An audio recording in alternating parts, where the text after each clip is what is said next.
আজকে আমি খুবই মজাদার ইফতার একটি তৈরি করব। সেটি হচ্ছে পালং শাকের চন্দ্রপুলি। আচ্ছা, সো পালং শাক দিয়ে চন্দ্রপুলিটা Yes. হবে। আমার কাছে যখন সরিষার তেল দিয়ে পাঁচফোড়ন মানে ফোড়ন দেয়া হয় বা আচারের জন্য ফোড়ন দেয়া হয় তখন আচারের এত ভালো লাগে। আমরা মিডিয়াম লো হিটে ভাজবো। হুম, এটা একটু জাস্ট গোল্ডেন ব্রাউন হয়ে গেলেই তো ভাজাটা কমপ্লিট হয়ে যাবে, হ্যাঁ, তাই না? কারণ আমাদের সবকিছু কিন্তু কুক করাই আছে। হ্যাঁ। সবাইকে পবিত্র মাহে রমজানের অনেক অনেক শুভেচ্ছা। আমন্ত্রণ জানাচ্ছি এটিএন বাংলার এই রমজান মাসের প্রতিদিনের আয়োজন ইরফান চিনিগুড়ার সুগন্ধি চাল নিবেদিত ঝটপট ইফতার powered by Khalil culinary art সেন্টারের আজকের এপিসোডে। আমি শান্তা জাহান রয়েছি এবং আমার সাথে রয়েছেন রন্ধন শিল্পী হাসিনা আনসার। তার কাছ থেকে আজ আমরা একটা মজার রেসিপি শিখব, আর সেই সাথে হাসিনা আপুর সাথে গল্পে গল্পে অনেক টিপস এন্ড ট্রিক্সও জেনে নিব। হাসিনা আপু, অনেক অনেক শুভেচ্ছা, আমন্ত্রণ। আপনাকে অনেক অনেক শুভেচ্ছা, রমজানুল মোবারক। থ্যাংক ইউ আপু। কেমন যাচ্ছে আপনার রমজানের দিনগুলো? খুবই ভালো যাচ্ছে, কারণ এই একটা সময় যে আমরা যারা পরিবারের সদস্যরা আছি আমরা সবাই একত্রে ইফতারটা করতে পারি একসাথে। কিন্তু আমরা করছি, আমরা একটা পরিবার হয়ে গেছি হ্যাঁ, আসলে। এখন তো আমরা পরিবার হচ্ছি। হ্যাঁ, রমজানের পুরো একটা মাস জুড়ে কিন্তু আপনার সাথে আমার ব্যাক টু ব্যাক দেখা হচ্ছে আর হুম। মজার মজার সব রেসিপিও শেখার সুযোগ হচ্ছে। আজকের রেসিপিতে আমরা কি শিখবো? আজকে আমি খুবই মজাদার ইফতার একটি তৈরি করব। সেটি হচ্ছে পালং শাকের চন্দ্রপুলি। আচ্ছা, সো পালং শাক দিয়ে চন্দ্রপুলিটা Yes. হবে। আমরা একটু উপকরণগুলো দেখে নিই। এখানে আমি তৈরি করে রেখেছি একটি ডো দিয়ে লুচির মতো। আর হচ্ছে এখানে আছে সেদ্ধ চিকেন, আদা ও রসুন বাটা আছে, এখানে ডিম আছে, কর্নফ্লাওয়ার আছে, কাঁচামরিচ কুচি আছে, শুকনা মরিচ গুঁড়া, চিনি আছে, এখানে গ্রেট করে নিয়েছি গাজর এবং চিলি ফ্লেক্স, লবণ, গোলমরিচের গুঁড়া, পেঁয়াজ কুচি এবং পালং শাকটা আমি লবণ দিয়ে মাখিয়ে পানিটা বের করে নিয়েছি। এবং আছে আমাদের সবার প্রিয় ইরফান হট টমেটো সস। আচ্ছা, তার মানে বেশ কিছু উপকরণ থাকলেও সবগুলো উপকরণই আমাদের বাসায় অ্যাভেলেবেল থাকে। হ্যাঁ, আমরা শুরু করি তাহলে আমাদের চন্দ্রপুলি তৈরির কাজ। মনে হচ্ছে যে লং টাইম প্রসেস, আসলে বিষয়টা তা না, করলে বোঝা যাবে। আই থিঙ্ক উপকরণ আমরা যদি পালং শাক না থেকে চিকেন দিয়ে করতে চাই সেটাও সম্ভব, হ্যাঁ, বিফ দিয়েও সম্ভব, হ্যাঁ, আমি কিন্তু তাই না? এখানে অলরেডি চিকেনটা নিয়েছি সেদ্ধ করে, পনির তো দিয়েও সম্ভব। হ্যাঁ, ফিশ দিয়েও করতে পারবেন। তো Right. নামটা খালি চেঞ্জ হয়ে যাবে।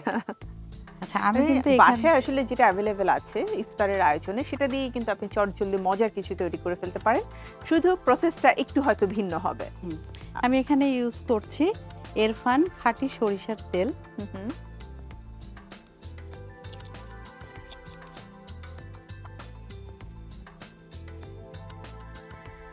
এবং আমি দিয়ে দিচ্ছি পেঁয়াজ কুচি।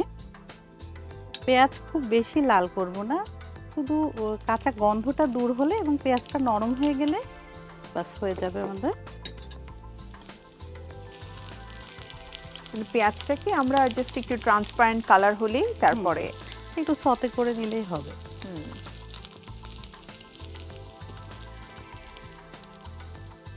এবং একে একে আমি সব উপকরণগুলোই দিয়ে দিচ্ছি। এখানে আদা ও রসুন বাটাটা দিচ্ছি, শুকনো মরিচ গুঁড়াটা দিচ্ছি, যে যেমন ঝাল খেতে পছন্দ করে তাহলে কিন্তু শুধু কাঁচামরিচ দিয়েই করা যায়। কাঁচামরিচও দিচ্ছি আমি।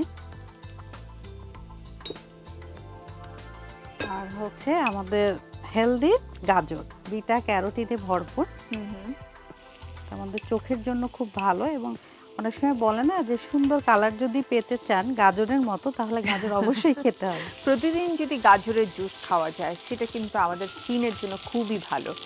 মানে এটাকে বলে ন্যাচারাল রেটিনালের কাজ করে। আর হচ্ছে আমি লবণ দিয়ে পালং শাকটা মাখিয়ে রেখেছিলাম, তারপরে পানিটা সোপ করে নিয়েছি, আমি সেটাও দিয়ে দিচ্ছি।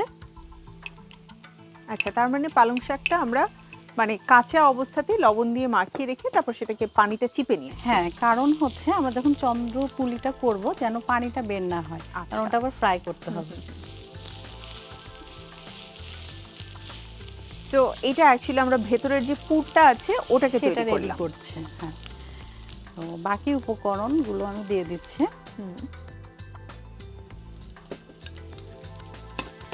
গোলমরিচের গুঁড়া দিচ্ছে,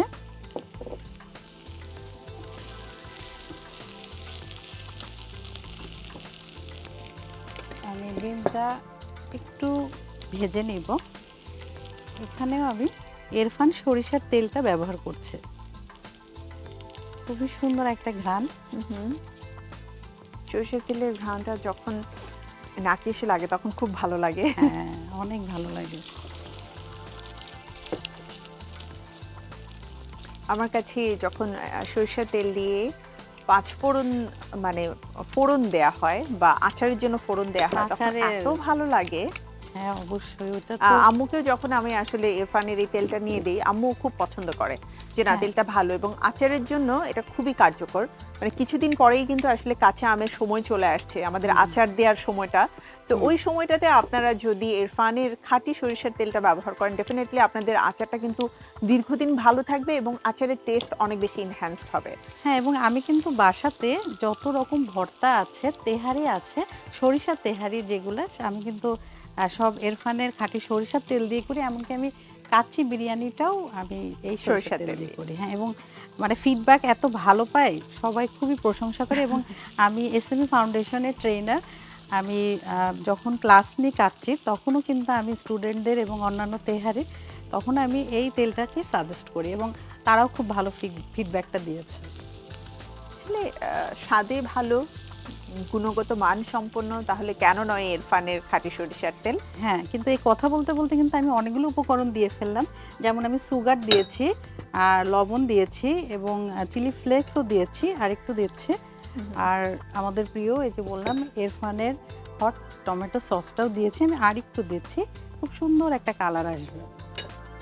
একটু কাঁচামরিচ দিচ্ছি কারণ স্পাইসি আসলে অনেক ভালো লাগে। এবং আমাদের যে সেদ্ধ চিকেন আছে আমি সেটাও দিয়ে দিচ্ছি।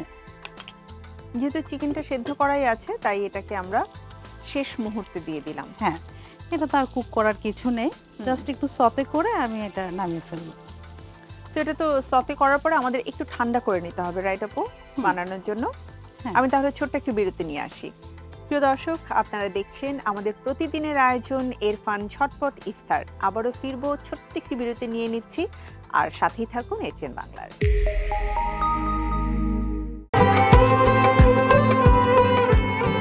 প্রজন্ম থেকে প্রজন্মের পছন্দ ইরফান চিনিগুড়ার সুগন্ধি চা। 3 যুগ ধরে সেরা স্বাদে, মানে, সুঘ্রাণে।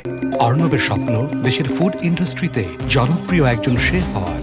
গ্র্যাজুয়েট নাবিলার স্বপ্ন এন্টারপ্রেনার হয়ে একটি চেইন রেস্টুরেন্ট বিজনেস গড়ে তোলা।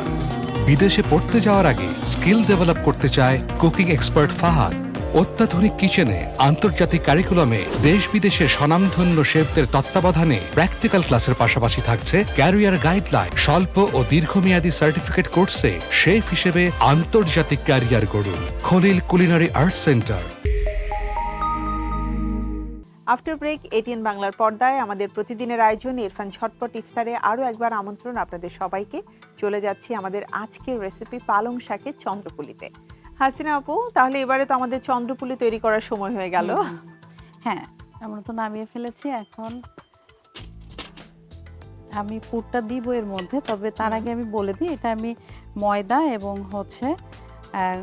চালের গুঁড়া আর ময়দা হাফ কাপ দিয়ে সামান্য অয়েল দিয়ে আমি সুন্দর করে মথেছি এবং গোল গোল এভাবে বানিয়ে রেখেছি। আচ্ছা, তো এখন এটা আমি একটু হাত দিয়ে বড় করে, খুবই ইজি, ময়দা অথবা কর্নফ্লাওয়ার নিতে পারেন। আচ্ছা, তো আমরা এটাকে তো পুলির মতো করে তারপর শেপ করব, রাইট? আর এটা কি ডুবো তেলে ভাজতে হবে? হ্যাঁ, এটা তাহলে আমাদের ভাজতে হবে। তেলটা একটু গরম করতে দিয়ে দিই। হ্যাঁ, আমি প্যানটা গরম করতে দিয়েছি, এখন আমি তেলটাও দিয়ে দিচ্ছি। তেলটা গরম হতে হতে আমাদের চন্দ্রপুলি তৈরি করা হয়ে যাবে। খুবই ইজি, জাস্ট একটু বুঝতে হবে যে কিভাবে তৈরি করছে, আর হেলদিও। যে কোনো কিছুতে একটু টেকনিকের ব্যাপার, বাট টেকনিকটা যদি জানা যায় তাহলে কিন্তু খুব ইজিলি তৈরি করা সম্ভব। মানে বাচ্চারা যেমন পছন্দ করবে, তেমন কিন্তু মাঝবয়সী এবং যারা মুরব্বী আছেন আমাদের বাসায়, তারাও খুব পছন্দ করবে, যেহেতু একটা পিঠার শেপ, পিঠার ডিজাইন এবং নামও চন্দ্রপুলি। সো এটা আসলে একটু ঐতিহ্যবাহী মনে হবে, সবাই লাইক করবে। সেটাই, আমরা ভাজতে দিয়ে দিতে পারি তবগুলো।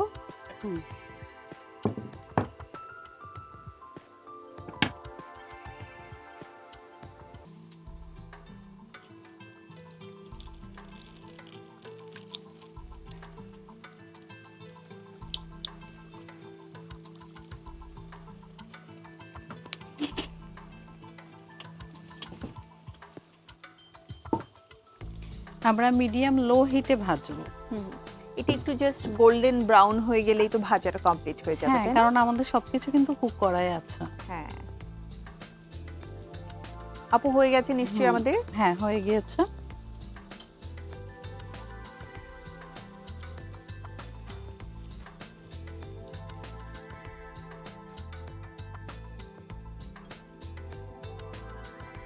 জাস্ট একটু কালারফুল করার জন্য। আর খেতেও ভালো লাগবে, সসটা দিয়ে অ্যাকচুয়ালি এটা খেতে হবে। তৈরি হয়ে গেল আমাদের মজাদার পালং শাকের চন্দ্রকলি। আপনার থ্যাংক ইউ হাসিনা আপু। খুবই মানে মজার এবং ইউনিক একটা আইটেম, বিকজ আমি তো একদম চোখের সামনে দেখলাম কিভাবে তৈরি হলো, কি কি দেওয়া হয়েছে। তো আমার মনে হয় দর্শকদেরও খুবই ভালো লাগবে। প্রিয় দর্শক, আপনারা যারা এ ধরনের মজার মজার খাবার তৈরি করতে পছন্দ করেন তাদের জন্য পুরো প্রস্তুত প্রণালী দেখিয়ে দিচ্ছি আরও একবার।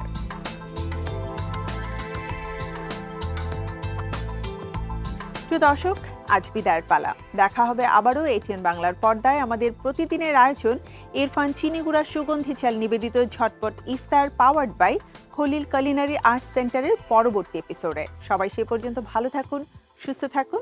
শুভেচ্ছা সবাইকে। আল্লাহ হাফেজ।